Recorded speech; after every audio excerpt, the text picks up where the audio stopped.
¿Qué tal? Muy buenas noches, América Latina. Bienvenidos a las noticias aquí en DW Deutsche Welle. Los saludamos desde Berlín, Alemania. Yo soy Pia Castro. El mundo sigue con los ojos puestos en el gigante de Sudamérica. Lula, como ya sabemos, ha ganado las elecciones en un resultado de infarto. Los detalles. La elección de Lula da Silva es un giro drástico hacia la izquierda para Brasil luego de 4 años de una gestión de ultraderecha liderada por Bolsonaro. ¿Qué cambios podrá hacer y cuáles son sus prioridades? Enseguida lo analizamos aquí en las noticias. Y Lula recibió este lunes un fuerte respaldo internacional mientras persistía el silencio del presidente Bolsonaro, quien todavía no reconoce su derrota en el balotaje del domingo. Y las autoridades ucranianas afirman que Rusia ha lanzado en toda Ucrania ataques masivos con misiles que habrían provocado cortes de electricidad y agua, también en Kiev, donde el 80% de la ciudad se quedó sin agua.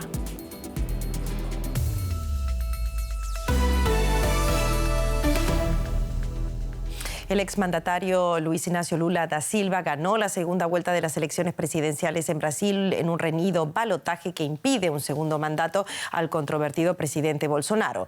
Lula consiguió el 50,9% de los votos, aquí vemos nuevamente las cifras, por el 49,1% de su rival. Más de 2 millones de votos separan al ganador de su contrincante. Lula, el único presidente electo 3 veces, se enfrenta al reto de un país sumamente dividido.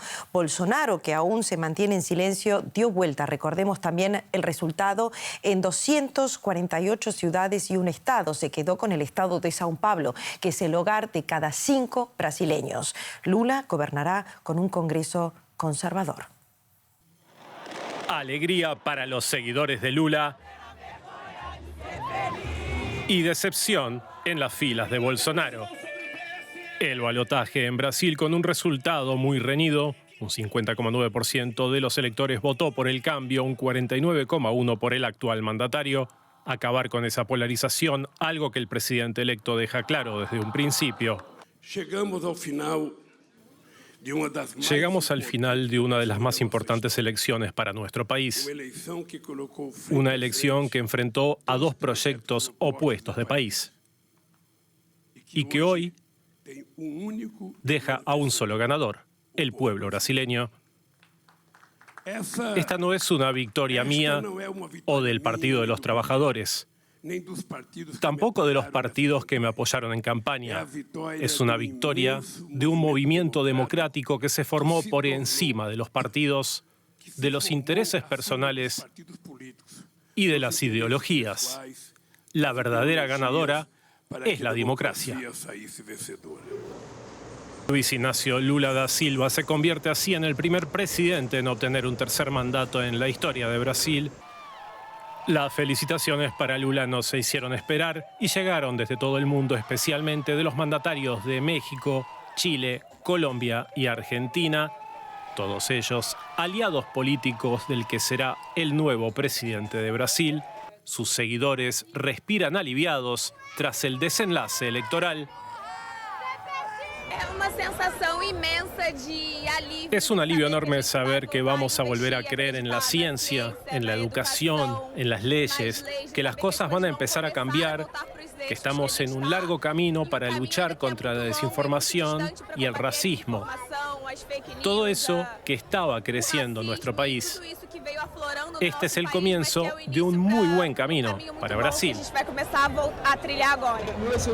Era el mejor candidato para nosotros y parte del Brasil era la opción de que nos mostraría el futuro, que miraba las cuestiones ambientales, las cuestiones políticas más importantes como el desempleo, como las cuestiones económicas que están sobre Brasil hasta 6 años. Lula asumirá el mandato el 1 de enero próximo. Hereda no solo un país polarizado, sino también una economía golpeada por la crisis mundial. Bolsonaro presentó como un logro su legado, pero que queda opacado por una triste realidad. 33 millones de personas viven en inseguridad alimentaria. En las zonas urbanas la pobreza afecta a casi un 24% de la población. El senador brasileño Flavio Bolsonaro, hijo mayor del presidente, afirmó este lunes que no van a desistir de Brasil y agradeció el apoyo de los votantes de su padre derrotado en las elecciones presidenciales del domingo. Flavio Bolsonaro es el primer integrante de la familia en hacer algún comentario luego de conocerse el resultado. Mientras, el presidente se mantiene silencioso y todavía no ha reconocido la victoria de su rival. Primero se recluyó en la residencia oficial de Alvorada en Brasilia y este lunes en el Palacio de Planalto. Los seguidores de Bolsonaro tampoco reconocen la ajustada derrota de su candidato. Bueno, nos vamos ahora rápidamente a Brasilia. Allí está Marcelo Silva. ¿Qué tal? Muy buenas noches. Gracias por atendernos. Más de 20 horas de silencio. Bolsonaro no ha comparecido todavía. ¿Está el presidente tratando de evitar aceptar la derrota? Buenas noches. Buenas noches, Pía. Bueno, una situación inédita realmente para la democracia brasileña, esta del presidente que a poco de cumplirse 24 horas de la derrota todavía no ha dado ninguna declaración. Un presidente que estuvo esta mañana en el Palacio Presidencial del Planalto, se reunió con sus colaboradores y escuchó de ellos que era necesario salir a reconocer la derrota. Se especuló con que podía llegar a dar un mensaje hoy, un mensaje por televisión, pero finalmente van pasando las horas y lo más probable es que ese comunicado llegue mañana. Un senador, Flavio Bolsonaro, coordinador de la campaña del padre, que dio algo de tranquilidad reconociendo la derrota, considerando que se trata de uno de los cerebros políticos del presidente Bolsonaro. Un Flavio que llamó a levantar la cabeza y dijo que no va a desistir el bolsonarismo en la oposición. Se espera que el presidente Bolsonaro pueda hablar finalmente mañana. Brasil tuvo un día después relativamente tranquilo en los grandes centros urbanos, pero hay que decir que la policía rodoviaria, la policía de carreteras, reportó 200 puntos de cortes en 19 estados de Brasil. Movimientos que tienen que ver con camioneros afines al presidente Bolsonaro, que están oponiéndose a la victoria de Lula, que rechazan el resultado y que por ello muchos creen que sería necesario más que nunca un mensaje rápido para apaciguar estas protestas. Marcelo, ya que estás en Brasilia, hay también mucha ansiedad por el equipo de Lula, por el gabinete y de cómo va a poder gobernar allí en Brasilia con un Congreso opositor y sumamente conservador. Bueno, Lula tendrá grandes desafíos por delante. Mañana empieza a regir el plazo que se considera de transición, los 60 días hasta ese 1 de enero de 2023 en que asumirá la presidencia. Por ley es un periodo en el cual el jefe de gabinete de Bolsonaro puede designar hasta 50 funcionarios de Lula que se encargarán de recibir informaciones del gobierno de Bolsonaro para hacer una transición ordenada. Claro, sin la declaración de la derrota todavía no está claro cuán ordenada y cuán civilizada será esa transición. Un Lula que muchos creen empieza a formar su equipo de ministros y tendrá que ampliarse, tendrá que nombrar a figuras por fuera del PT si quiere ampliar la gobernabilidad, porque justamente enfrentará un Congreso muy hostil, más hostil que el que tuvo en sus dos administraciones, y con el Partido Liberal de Jair Bolsonaro siendo mayoría en diputados y en el Senado. Un escenario bastante difícil que le exigirá consensos para ampliar la gobernabilidad y para avanzar con sus proyectos a partir del año que viene. Muchísimas gracias, Marcelo. Un placer. Gracias. Bueno, el presidente de Argentina, Alberto Fernández, llegó este lunes a São Paulo para reunirse con el presidente electo Lula. Fernández mantiene una estrecha amistad con Lula, quien llegó a visitar incluso cuando estaba en la cárcel en junio de 2019. A diferencia de Lula, la relación con Bolsonaro siempre fue más tensa, al punto que ni siquiera felicitar a Fernández cuando ganó las elecciones en Argentina. El mandatario es la primera autoridad extranjera con que Lula se reúne desde su victoria en las urnas. Escuchemos a Fernández tras su encuentro con Lula en Sao Paulo. Me dio la gran alegría de contarme que la primera visita que va a ser a Argentina. Me dijo también que nos iba a visitar antes de asumir y él sabe que Argentina es su casa. Allí todos lo queremos y respetamos mucho. Alejandro Rebosio está en Buenos Aires para hablar de este encuentro. ¿Qué tal? Muy buenas noches. Tras fuertes desencuentros con Bolsonaro, Alberto Fernández, ya lo vimos, viajó a Brasil como un signo de apoyo, acercamiento. ¿Es un alivio para el actual gobierno argentino que haya ganado Lula? ¿Es un alivio para la Argentina también? Es claramente un alivio, se va a volver a recomponer la relación entre Argentina y Brasil, que había tenido una estrecha relación de amistad entre Argentina y Brasil desde la década de los 80, ¿no? Cuando volvió la democracia a ambos países. En los años 70 llegó a haber hipótesis de guerra entre las dictaduras de Argentina y Brasil, las dictaduras militares. Y a partir de los gobiernos en los 80 de Alfonsín en Argentina y de Sarney en Brasil, se empezó a consolidar una relación estratégica, se creó el Mercosur y a partir de entonces siempre hubo una estrecha relación hasta que en 2019, cuando gana las elecciones Alberto Fernández en Argentina, ya comienzan las críticas de Bolsonaro contra Fernández diciendo que Argentina iba mal, estaba eligiendo mal, que iba camino a Venezuela, y esas críticas continuaron hasta la campaña electoral ahora de Brasil.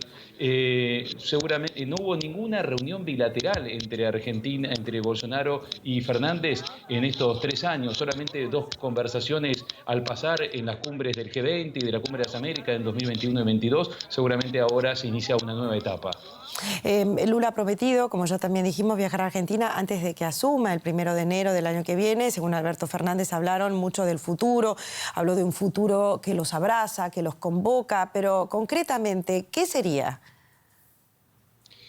En concreto sería, por un lado, reflotar la actividad en el Mercosur, que está prácticamente paralizada, más allá de que hay un mercado común del sur, pero sin embargo está paralizada las relaciones comerciales. La idea también es tratar de buscar inversiones industriales, no solamente del sector primario para el Mercosur, mirando el abastecimiento al resto de América Latina, a Estados Unidos, a la Unión Europea.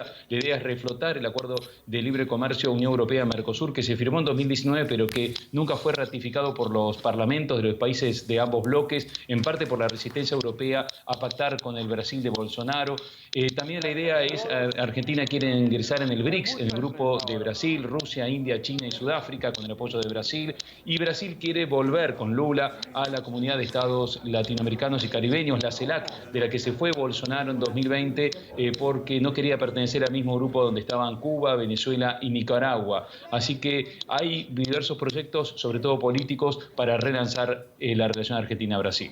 Muchísimas gracias, Alejandro Rebozo, por este análisis. Gracias a ustedes. Y seguimos con la economía con Andrés Blumenkranz. Allí lo ven. ¿Qué tal? Buenas noches. ¿Qué tal, Pía? Seguimos con la elección de Brasil y con los mercados que estaban muy pendientes de este resultado y terminaron reaccionando mucho mejor de lo que se esperaba la victoria electoral de Lula en Brasil, matizada, es verdad, por el enorme caudal de votos del actual presidente Jair Bolsonaro. Es conocida la preferencia de los inversores por los planes económicos del ultraliberal Paulo Guedes, el actual ministro de Economía de Bolsonaro, contra los de un gobierno de izquierda, como el que arrancará este 1 de enero. 24 horas después del triunfo de Lula, la Bolsa de San Pablo, la más grande de América Latina, tenía su mejor sesión desde abril de 2020.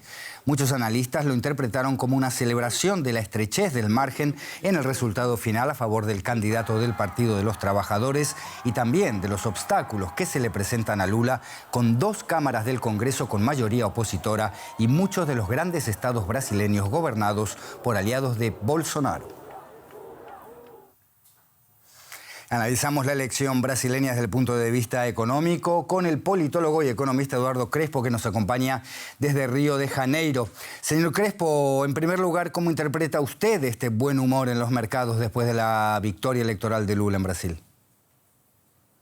Bueno, en primer lugar, Lula nunca fue, digamos, un candidato bueno, cuando fue presidente o líder político en general, muy digamos, opuesto a los mercados, no es una figura, digamos, de conflicto. En principio, creo que lo ha demostrado en los 8 años durante los cuales fue presidente.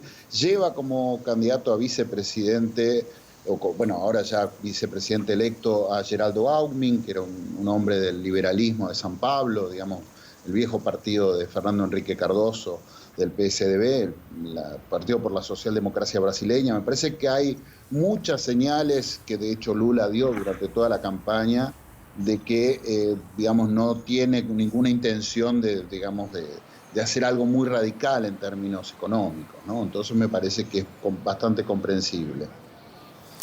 Eduardo, la sensación general es que el regreso de Lula al gobierno significa también el regreso de la influencia brasileña en la esfera internacional, donde perdió mucho peso Brasil en el último tiempo por el desprestigio de Bolsonaro entre sus pares extranjeros. ¿Qué forma puede tener este regreso a la escena de la diplomacia internacional?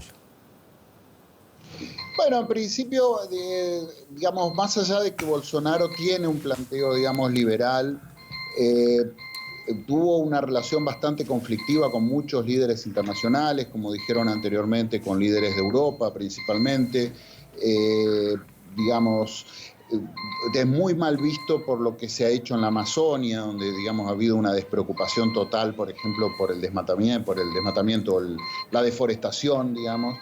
Me parece que con relación hacia el prestigio internacional, Lula me parece que es una figura mucho más aceptable, digamos, por la comunidad internacional, y en términos regionales, digamos, es una figura mucho más, digamos, va a tener muchísima más recepción por los países vecinos. En lo estrictamente económico, Eduardo, Lula dejó a Brasil como sexta economía mundial. Después de 4 años de Bolsonaro, es ahora la 13ª. 50 millones de brasileños salieron de la pobreza en los 2 mandatos de Lula y también en el interrumpido segundo de Dilma Rousseff, por mencionar algunos de los logros de la era del PT. ¿Puede Lula en este nuevo gobierno aspirar a algo más que reconquistar lo perdido? Bueno, al principio esa es una de las tareas más difíciles que va a tener Lula, porque tiene, digamos, minoría en el Congreso, va a tener que, digamos, enfrentar un gobierno donde la mayoría de los gobernadores no son de su signo político. La situación económica en Brasil en los últimos años ha sido muy mala. El PIB per cápita brasileño todavía es menor que en 2010 y ha aumentado mucho la pobreza en los últimos años. Va a tener que buscar grandes consensos para revertir la política económica. Tiene un techo constitucional al aumento del gasto público y especialmente al aumento del gasto social. De modo que, diría, le va a costar bastante, pero algo va a tener que intentar, porque de hecho no ha ganado por muchísimo margen. Si esto no se consigue, me parece que en las próximas elecciones podríamos volver a ver a Bolsonaro, digamos, como una figura de recambio nuevamente, ¿no? Eduardo Crespo en Río de Janeiro, gracias por este análisis. Hasta cualquier momento. Gracias a ustedes. Nos vamos a Estados Unidos, donde el presidente Joe Biden ha pedido a las grandes empresas petroleras que dejen de especular con la guerra, esas fueron sus palabras, y que ayuden a bajar los precios cada vez más altos que tienen que pagar los estadounidenses. Biden instó a las compañías a reducir los precios de los combustibles en las gasolineras. ExxonMobil acaba de anunciar los mayores beneficios cuatrimestrales de su historia, mientras Chevron registró su segunda mayor cifra, impulsada por el aumento de la demanda mundial de petróleo y gasolina a raíz de la guerra en Ucrania. Biden amenazó con subir los impuestos de las grandes petroleras si estas no reducen los costos para los consumidores. En lugar de aumentar sus inversiones en Estados Unidos o dar un alivio a los consumidores estadounidenses, sus beneficios extraordinarios están yendo hacia sus accionistas y a la recompra de acciones para que se disparen los salarios de los ejecutivos. Ya está bien, es suficiente. Yo soy capitalista, ya lo dije antes. No tengo problema con que las empresas ganen un justo beneficio y reciban una renta a cambio de su inversión y su innovación. Pero eso está muy lejos de ser lo que está pasando. Las actuales ganancias récord de las petroleras no son porque estén haciendo algo nuevo o innovador. Sus ganancias son dinero caído del cielo a causa de la guerra. Y de esto hablamos ahora mismo con nuestra corresponsal financiera, Ana Nieto, que nos escucha en Nueva York. Ana, cuéntanos primero qué posibilidades hay de que salga adelante efectivamente un gravamen extraordinario a esta renta de guerra, como ya se ha hecho en varios países.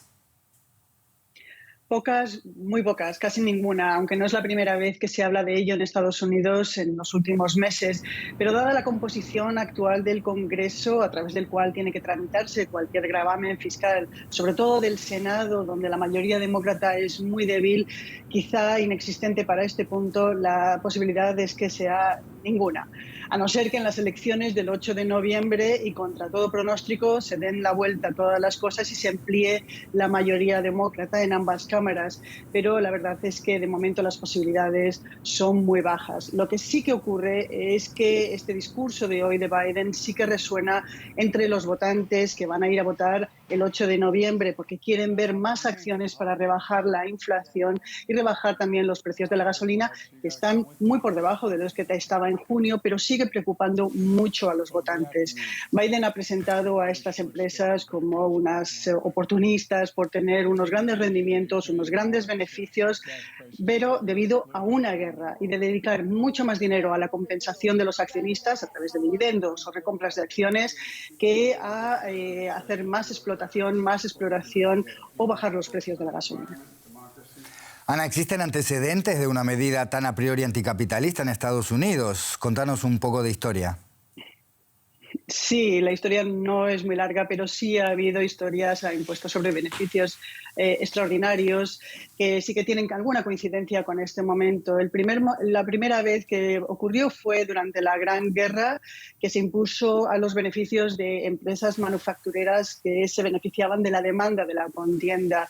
Se aumentaron mucho los ingresos entonces y fue un éxito hasta que las empresas más grandes empezaron a tener abogados y contables que les encontraban los vacíos legales para dejar de pagarlo. En la Segunda Guerra Mundial, Franklin Delano Roosevelt intentó volver a hacer esto, pero no tuvo tanto éxito, no se recaudó tanto.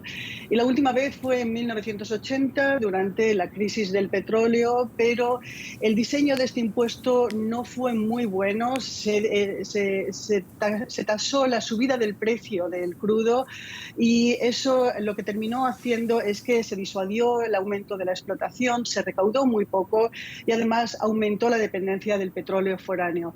Es un modelo que no se debería seguir en caso de que saliera adelante. La complicada lógica de los incentivos del mercado. Ana Nieto en Nueva York, gracias. Hasta la próxima. Gracias. Al menos 12 buques cargados de cereales salieron este lunes de los puertos ucranianos con destino a Turquía, a pesar de que Rusia se retiró temporalmente el pasado sábado del acuerdo para permitir exportaciones por el Mar Negro. Aún así, el presidente turco Recep Tayyip Erdogan manifestó el compromiso de su país para mantener vigente este acuerdo que permitió reanudar la exportación de más de 9 millones de toneladas de granos a través de un corredor humanitario desde 3 puertos en el Mar Negro. Rusia, por su parte, dijo que mantener el acuerdo sin su participación sería peligroso. Garantizó que no puede garantizar la seguridad en la navegación de esas zonas. Sin embargo, el presidente Vladimir Putin subrayó que Rusia ha suspendido y no cancelado el acuerdo de granos. Sigue la información ahora mismo con mi colega Pía Castro. El tema, las autoridades ucranianas afirman que Rusia ha lanzado también en toda Ucrania ataques masivos con misiles que habrían provocado cortes de electricidad de agua, también en Kiev, donde en estos momentos el 80% de la ciudad se quedó sin agua. Rusia confirmó que golpeó instalaciones energéticas en Ucrania con armas de alta precisión. Entre tanto, en la línea del frente, el presidente Zelensky aseguró que las tropas ucranianas han rechazado los últimos ataques rusos en la región de Donetsk. Los combates se han centrado en Bakhmut, una ciudad de importancia estratégica que las fuerzas rusas llevan semanas intentando capturar. Bueno, y la guerra de Ucrania ha cambiado la vida de sus habitantes, por supuesto, y la necesidad ha acelerado un cambio social que venía forjándose lentamente. Hace muy poco tiempo, las mujeres allí no podían desempeñarse en cierto tipo de profesiones, como por ejemplo conducir un tren. Esto ha cambiado. Victoria Kikot se siente plena en su puesto de trabajo. Es la primera mujer ayudante de maquinista de trenes en Ucrania. Hasta hace poco no se permitía a las mujeres ejercer esta profesión que se consideraba peligrosa para su salud reproductiva. Ahora, con la guerra, es peligrosa para cualquier persona. Es un trabajo duro, física y mentalmente, porque oímos seguido alertas de bombardeo e incluso vemos explotar misiles. Intentamos no dejar que nos afecte y continuar con el trabajo porque no se trata solo de nuestras vidas. La vida de los pasajeros depende de nosotros. No podemos dejar que cunda el pánico. Victoria se formó para conducir trenes aunque no iba a poder ejercer. Pero las leyes cambiaron y empezó a trabajar poco antes de que Rusia atacara a Ucrania en febrero. Hay mucho que hacer. Actualizar registros, comprobar la velocidad del tren, las señales, la línea de contacto eléctrico y comunicarse con los pasajeros. Si le ocurriera algo al maquinista, ella asumiría los mandos. Hoy su jornada laboral es de 12 horas. Listos, tren amarillo. Los trenes son fundamentales para el transporte en época de guerra y siempre falta personal. Victoria dice que deberá esforzarse para pasar de ayudante a maquinista, un puesto que sigue estando en manos de los hombres. El cambio está aún en proceso. Hace falta tiempo. Hay que educar a una nueva generación joven con la idea de que las mujeres tienen los mismos derechos que los hombres. Victoria se enfrenta a lo desconocido, pero siente que hay un futuro mejor para las mujeres ucranianas y está convencida de que algún día será maquinista de tren. Nos vamos ahora a otras regiones. Las autoridades indias arrestaron a 9 personas relacionadas con el derrumbe de un puente colgante que provocó más de 130 fallecidos. Las personas se encontraban en la infraestructura cuando se vino abajo el puente. Este puente que acababa de ser reinaugurado tras trabajos de reparación. Este hombre se encontraba con su familia en el puente cuando se vino abajo. Aún no se puede creer que haya sobrevivido. Estuvimos al borde de la muerte. Estábamos en el puente y vimos cómo la gente caía al agua y temimos caer nosotros también. Pero afortunadamente nos agarramos a la red de seguridad. Otros no tuvieron tanta suerte. Estábamos 3 amigos en ese puente y ahora uno de ellos está muerto. Una cámara de seguridad captó el momento en el que los cables de sujeción se rompieron. Las autoridades organizaron rápidamente una operación de rescate. Enviaron botes y buceadores a buscar a los desaparecidos. También se desplegaron soldados al lugar de la tragedia. El puente es una atracción turística para la población local. Acababa de ser reabierto al público tras meses de trabajos de reparación. Algunas familias aún esperan recibir buenas noticias. Otras se despiden de sus seres queridos. Es tan devastador que ni siquiera puedo hablar. Había muchos niños. Es peor que la pandemia de coronavirus. Todavía estoy conmocionada. La policía india detuvo a 9 personas relacionadas con la tragedia, todas ellas vinculadas a la empresa encargada del mantenimiento del puente. Bueno, y hasta aquí las noticias. Gracias por acompañarnos y hasta dentro de un rato, por supuesto, con más información internacional y actualizada en Deutsche Welle. Gracias.